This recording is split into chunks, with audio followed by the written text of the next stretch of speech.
This was our little aside here, just to appreciate the scale of China and India right now.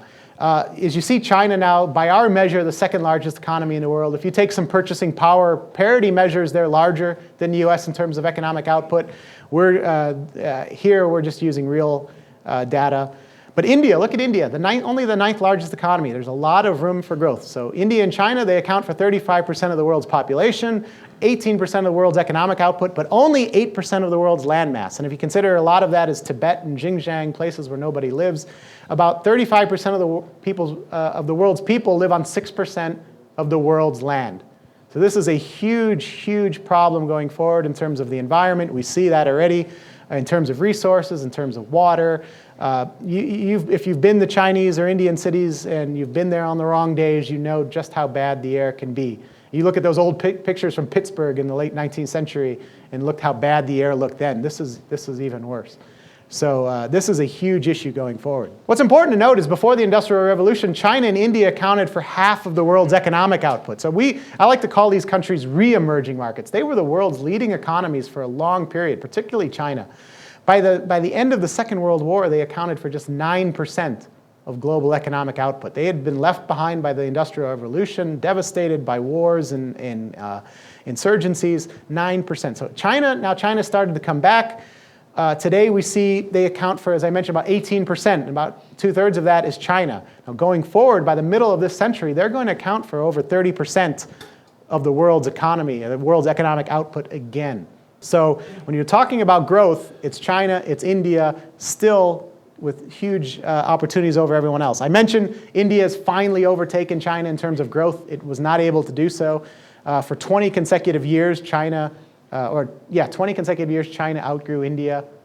This year, India overtook it. We expect India to maintain that lead, not a huge lead, but that lead for the next few years. As you can see, as far as export markets, China is now a substantial market. We've seen a downturn in imports into China this year. A lot of that has to do with the fall of the manufacturing sector this year.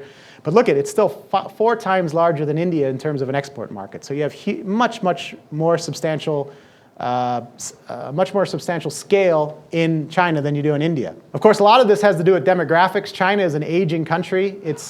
Typically you see this type of chart for a developed economy, but in fact China with the one-child policy has one of the lowest birth rates in the world. Now they ended the one-child policy this year, but don't look for a huge surge in the birth rate in China. If you look at Asian societies that have urbanized like China has, birth rates are dramatically low in all of those societies. So we expect the birth rate in China maybe to tick up a little bit, but this is going to continue to be a country with slower population growth and with a rapidly shrinking working age and consuming age population, and a dramatically increasing retiree population. They don't have the social nets in China that they do in a lot of other countries. So how China deals with this, how do they deal with this vastly larger retirement age population as their economy is slowing without the social nets, is going to be very interesting to watch.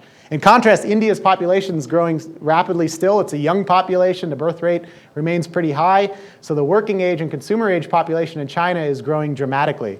And in India is growing dramatically, will overtake that of China and will be a key driver of growth for the global economy in the years ahead. The charts there are pretty interesting. The one on the right shows the contribution to global economic growth for major economies or regions over the next 5 years. And then the one below it shows that same contribution to global economic growth in the next decade. And these are based on our growth forecasts, they're an aggregate of our growth forecasts. And you can see right now China's driving about 23% of global economic growth, even though the economy slowed to 6.9%. Almost a quarter of global economic growth is coming out of China, about 17% still coming from the United States. So the United States continues to be a key pillar of global economic growth. The European Union a little bit below 9%, and then look at the rest. Latin America just drives 5% of global economic growth in the next 5 years. India, less than 5%.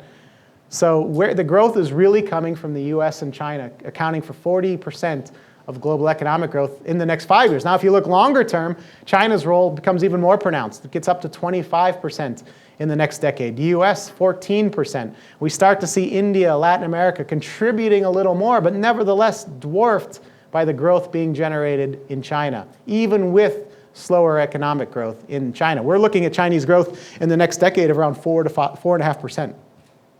It could even go below 4 by the end of that. I mean, it's a maturing economy. The days of 10% growth are gone. They're not coming back in China. It's going to grow, it's going to continue to grow, but it's going to grow at a much slower pace. And the days are coming eventually where China gets into the normal business cycles, where we see recessions eventually in China, where we see growth rates of 2 and 3%, but we're still some time from that. The two countries don't exactly get along. Economically, they do. They're complementary. You have the manufacturing expertise of China and the service and IT expertise of India. But there are a number of political tensions between the two sides.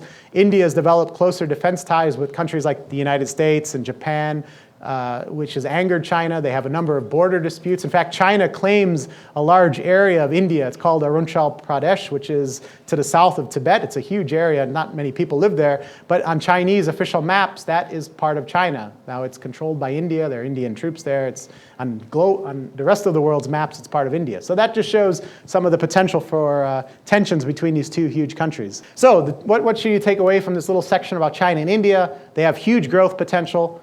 India is overtaking China in terms of growth, simply just in terms of growth, not yet per capita growth, but overall growth. But China's contribution to growth for the global economy will continue to dwarf that of India and most other economies in the years ahead. If you've done business in India, you know it's a difficult place to do business. Regulations are not always clear, not always well enforced.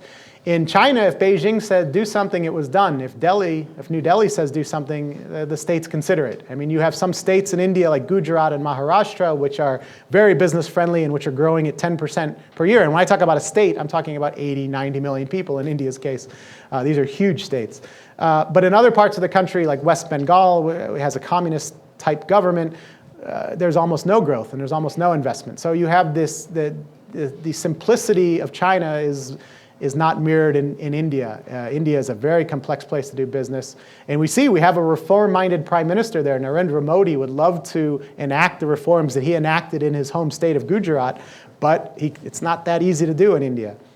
So, as I mentioned, they're economic partners. They work together on a lot of economic issues, but they're political rivals.